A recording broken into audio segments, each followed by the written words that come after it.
మన భవన కార్మికులు లక్షల రూపాయలు సంపాదిస్తున్నారు అధ్యక్ష. ఎందుకంటే మన హైదరాబాద్ మామూలుగా డెవలప్ అయితలేదు. మొత్తం హెడ్ క్వార్టర్స్ ఆఫీసులు అన్నీ కూడా ప్రపంచంలో ఉన్నాయన్నీ కూడా మన హైదరాబాద్కే వస్తున్నాయి. మంచి కమాండ్ కంట్రోల్ ఆఫీస్ ఉన్నది, పోలీసు వ్యవస్థ పటిష్టంగా ఉంది, ప్రశాంతంగా వాళ్ళకి మంచిగా ల్యాండ్ బ్యాంక్ కూడా పర్ఫెక్ట్ దొరుకుతుంది, అన్ని పర్మిషన్లు కూడా ఈజీగా దొరుకుతున్నాయి. కాబట్టి దాంతో మా జవహర్ నగర్లో ఒక అయ్యప్ప అని ఉంటాడు అధ్యక్ష. ఆయన ఇన్కమ్ ఎంత గుర్తా? రోజు 1,00,000 రూపాయలు. మళ్ళీ సెంట్రింగ్ మేస్త్రి. ఎట్లా సంపాదిస్తుండంటే ఆయన దగ్గర 3,500 మంది సెంట్రింగ్ పనులు చేస్తున్నారు, కార్మికులే. అంతమందికి ఉపాధి ఇస్తుంది, అంతమందికి కార్మికులకు ఉపాధి దొరుకుతుంది. లక్షలు మంచిగా కష్టపడ్డ వాళ్ళకు మన తెలంగాణలకు మంచి అభివృద్ధి చెందుతున్నారు, గొప్ప గొప్పలు అవుతున్నారు అధ్యక్ష. ఈ తారక రాముని ఎంత పొగిడినా సరిపోదు అధ్యక్ష. మనం మొన్ననే ఈ సభలో ఇప్పుడే చూసినాం, 2 గంటలు అధ్యక్ష, మొన్న 2 గంటలు అధ్యక్ష. అది ఏం మాట్లాడుకోం అధ్యక్ష. అసలు నా జీవితంలో నేను ఈ 75 ఏళ్ళు స్వతంత్రం వచ్చింది, నువ్వు ఎప్పుడన్నా చూసినావు బట్టన్నా? నిజంగా చెప్పన్నా, నీ గుండె మీద చేసుకొని చెప్పన్నా, ఇట్లా సుట్టి మంత్రిని ఇట్లా మాట్లాడే రామని నేను చూసినావా? నువ్వు చూడలేదన్నా, చూడలేవు కూడా నువ్వు.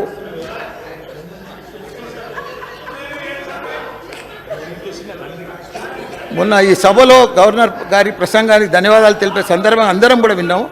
నాకన్నా చిన్నవాడు కాబట్టి 110 ఏళ్ళు దీర్ఘ ఆయుష్మాన్ భవ. కొన్ని తరాల ఆదర్శ పురుషుడుగా నిలుస్తాడు అధ్యక్ష. భవిష్యత్తులో తండ్రిని మించిన తనయుడు అవుతాడు అధ్యక్ష.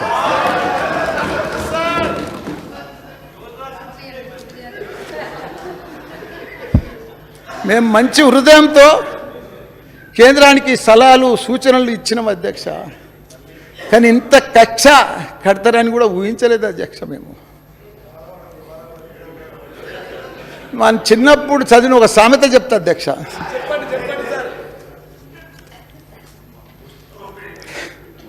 ఎడారిలో నీరు తాగొచ్చు, ఎడారిలో నీరు తాగొచ్చు, ఇసుక నుంచి చమరు తీయొచ్చు, కుందేటి కొమ్మునైనా సాధించవచ్చు. కానీ ఈ కేంద్ర విధానాలు మాత్రం సమాధాన పరిస్థితులు ఏం సాధ్యమవుతుంది. వాళ్లకు తగిన బుద్ధి చెప్పవలసిందే అధ్యక్ష. మనమేమో విదేశీ మరియు స్వదేశీ పెట్టుబడులను ఆకర్షిస్తుంటే కేంద్ర పెద్దలేమో సొమ్మొక్కడిది సోకొకటిది అని ఎంజాయ్ చేస్తున్నారు అధ్యక్ష. ఉన్న సంపదను వాళ్ళ దోస్తులకు మంచిగా దోచిపెడుతున్నారు అధ్యక్ష. అసలు దొంగలను వదిలిపెట్టి అభివృద్ధి లక్ష్యంగా పనిచేస్తున్న మా మీద దాడులు అధ్యక్ష. ఇన్కమ్ ట్యాక్స్ దాడులు, ఐడి దాడులు, సిబిఐ దాడులు. మొన్ననే నువ్వు చూసినావు కదా దాడు. ఒక పేద విద్యార్థులకు విద్యానంద దానం చేస్తుంటే నా మీద ఇన్కమ్ ట్యాక్స్ దాడులు అధ్యక్ష. ఇంత ఘోరం ఇన్కమ్ ట్యాక్స్ దాడులు చేయాలంటే ఈటెల రాజేందర్ మీద చేయి, 5 ఎకరాల్లో రాజ్భవన్ కట్టుకున్నాడు.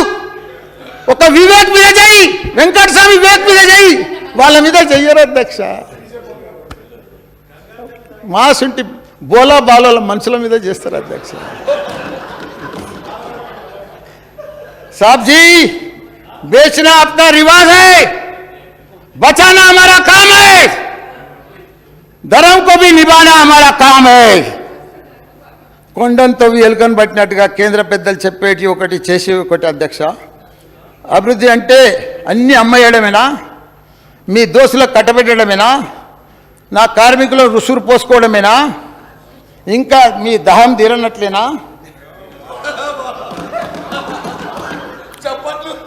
మీరు 9 సంవత్సరాలు అయింది, 19 లక్షల కోట్లు ఎగగొట్టి మంచిగా ఒక నీరజ్ మోడీ, ఓ విజయ్ మాల్యా, రకరకాల మనుషులు మంచిగా విదేశాలలో బాగా ఎంజాయ్ చేస్తున్నారు.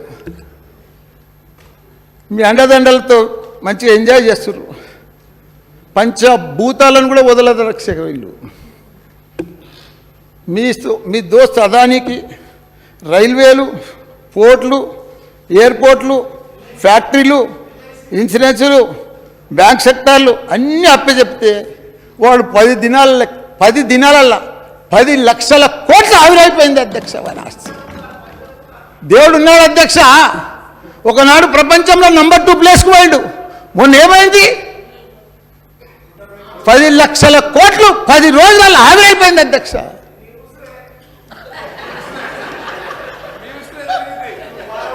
పాలమ్మిన, పువ్వులమ్మిన, కాయ కష్టం చేసిన అధ్యక్ష, చెమటొడిచిన, హాస్పిటల్ పెట్టిన, మెడికల్ కాలేజ్ పెట్టిన, పేదలకు సేవ చేసిన, యూనివర్సిటీలు పెట్టిన, స్కాలర్షిప్ మీద పేద పిల్లలకు విద్యని ఇచ్చిన, ఎంపీ అయినా ఎమ్మెల్యే అయినా, మా దేవుడి కేసీఆర్ దయతోటి ఇవాళ కార్మిక శాఖ మంత్రి కూడా అయిన అధ్యక్ష. మా శాఖ అభివృద్ధియే భాగంగా ఆయన ఆశన సాధన కోసం కృషి చేస్తున్న అధ్యక్ష. కానీ నాలాగే మన ప్రియతమ ప్రధానమంత్రి గారు ఛాయ్ అమ్మిండు, సీఎం అయ్యాడు, పిఎం అయ్యాడు అధ్యక్ష.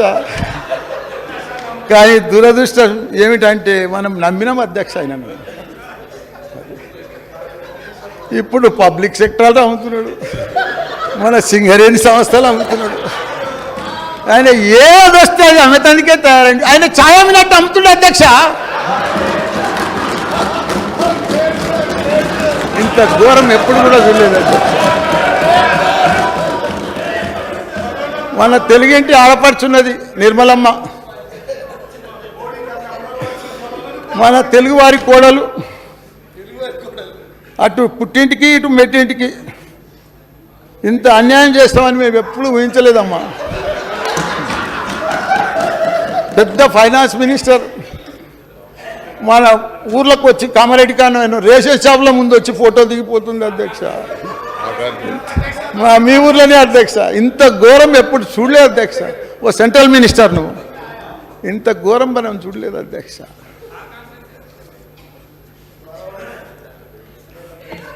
టిఆర్ఎస్ అంటే చంద్రుడు, బిఆర్ఎస్ అంటే సూర్యుడు. మన ఈ తెలంగాణ గడ్డ ఉద్యమాల అడ్డా అధ్యక్ష. శాంతియుతంగా తెలంగాణ సాధించిన ఆ ఉద్యమ చంద్రుడే ఈనాడు సూర్యుడై ఒక గాంధీజీ లాగా, ఒక చగువేర లాగా, ఒక నెల్సన్ మండేలాగా, ఒక సుభాష్ చంద్ర బోస్ లాగా, ఒక భగత్ సింగ్ లాగా బయలుదేరాడు అధ్యక్ష. అప్పటి ఆ చల్లని చంద్రుడు ఆపడమే మీ వల్ల కాలేదు. అప్పటి ఆ చల్లని చంద్రుడినే ఆపడం మీ వల్ల కాలేదు. ఇప్పుడు ఈ మండుతున్న సూర్యుడిని ఆపగలరా? ఆయన కోపాన్ని మీరు చూడగలరా? చూసి తట్టుకోగలరా? కేసీఆర్ దెబ్బకు ఢిల్లీ అబ్బానాలే.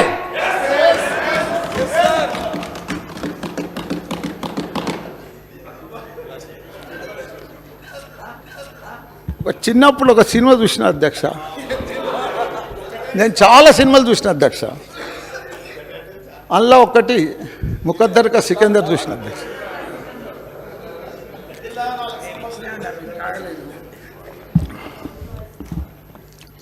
అందులో అమితాబ్ బచ్చన్ చిన్నగా ఉంటాడు, 8-10 ఏళ్ళు అప్పుడు. అధ్యక్ష ఇనాలే మీ బర్త్డే ఇవ్వాలా మీరు బాగా.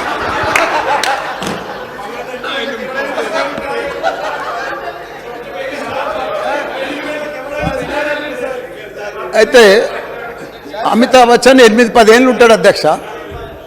అప్పుడు వాళ్ళ తల్లి చనిపోతుంది. సెక్రటరీ గారు డిస్టర్బ్ చేయకండి జరమ్మా అధ్యక్ష. 8-10 ఏళ్ళు ఉంటాడు ఆ బాబు. వాళ్ళ అమ్మ చనిపోతుంది. బొందలగడ్డ కాడ పిల్లాడు ఒక్కడే ఏడ్చుకుంటూ వస్తారు, నాకు ఎవ్వరు లేరు అని ఏడ్చుకుంటూ కూర్చుంటాడు. అప్పుడు ఆ బొందలగడ్డల ఒక ఫకీర్ ఆయన వస్తాడు, ఖాదర్ ఖాన్. అప్పుడు వచ్చి బేటా ఉడ్ లేవు, నీకేం కాదు, నువ్వు ధైర్యంగా ఉండు, ముందుకు పో, ఎవరికి భయపడకు అని ఒక డైలాగ్ చెప్తాడు అధ్యక్ష.